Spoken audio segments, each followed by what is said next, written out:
Salam alaikum wa rahmatullahi ta'ala wa barakatuhu. Heureux de vous retrouver encore une nouvelle fois dans cette vidéo dans laquelle nous allons continuer l'étude du premier module que nous avons déjà commencé. C'est le roman autobiographique La boîte à merveilles d'Ahmed Sfraoui.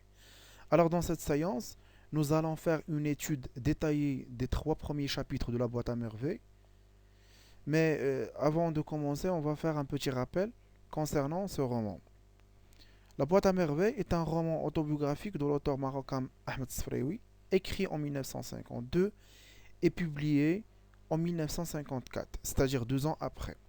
Ce roman s'inscrit dans la littérature maghrébine d'expression française.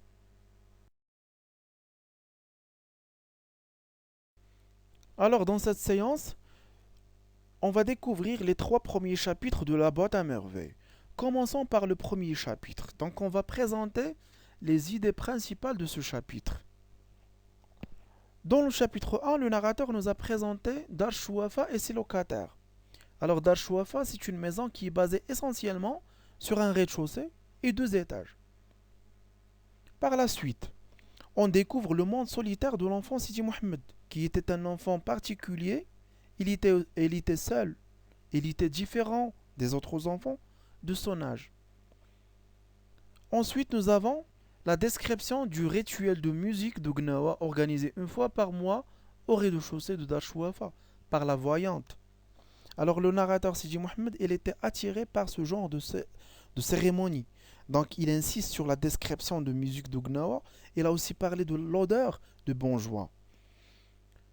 Par la suite, on va découvrir la personnalité de Sidi Mohamed, qui était solitaire, rêveur, fasciné par le monde invisible. Par la suite, nous avons deux éléments qui ont nourri l'imagination de Sidi Mohamed. Nous avons déjà les récits de Abdallah l'épicier et le discours de son père sur le Doula. Le Doula, c'est-à-dire le paradis et l'enfer. Ça a aidé de forger la personnalité ou bien l'imagination de Sidi Mohamed et c'est pour cette raison qu'il était trop rêveur. Par la suite, nous avons la description de la séance du bain mort. Alors quand on parle du bain mort, c'était pour le narrateur bel et bien l'enfer. Car il était gêné, il était mal à l'aise par la vapeur, par l'agitation des seaux et par aussi les cris des enfants et tout ça. La dernière chose qu'on doit citer, c'est la dispute entre Zubida et Rahma à cause de la lessive. Parce que les femmes de Dar Chouafa, d'habitude, font un tour de rôle pour la lessive. Alors Rahma, ce jour-là, à savoir le lundi, n'a pas respecté le tour de rôle de Zubida, ce qui va déclencher une dispute entre les deux. C'était d'ailleurs une dispute spectaculaire.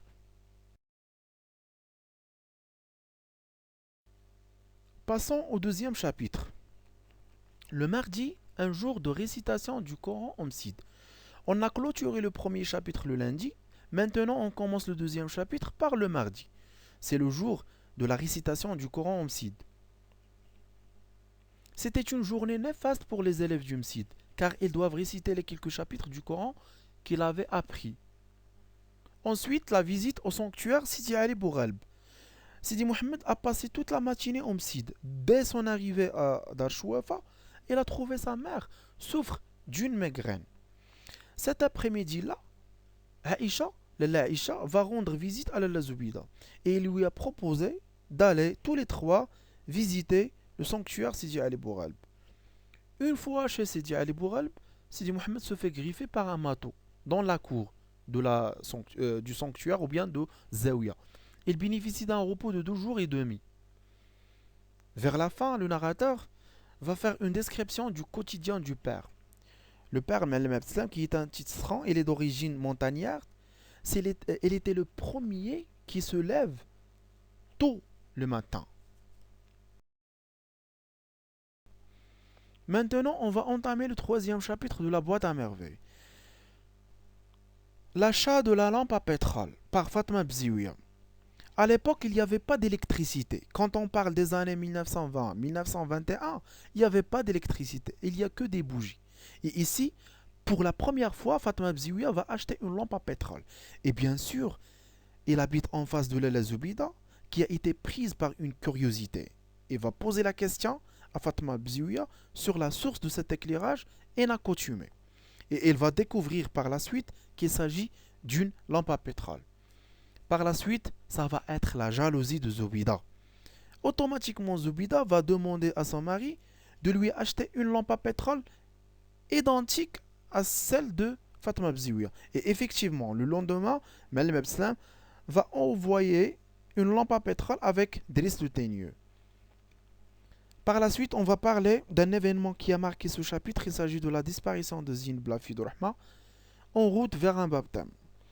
Alors, Rahma, il était invité à un baptême de sa sœur, mais en route, Zineb avait disparu dans une foule. Grâce à cette triste occasion, Zubida avait oublié sa dispute avec Rahma et il va venir pour consoler sa voisine Rahma. Alors Ahmed Sfriwi là, il veut mettre l'accent sur la solidarité entre les voisins. On va finir par l'organisation d'un repas pour les mendiants pour remercier Dieu. Donc Rahma a organisé un repas pour remercier Dieu d'avoir lui rendu sa fille.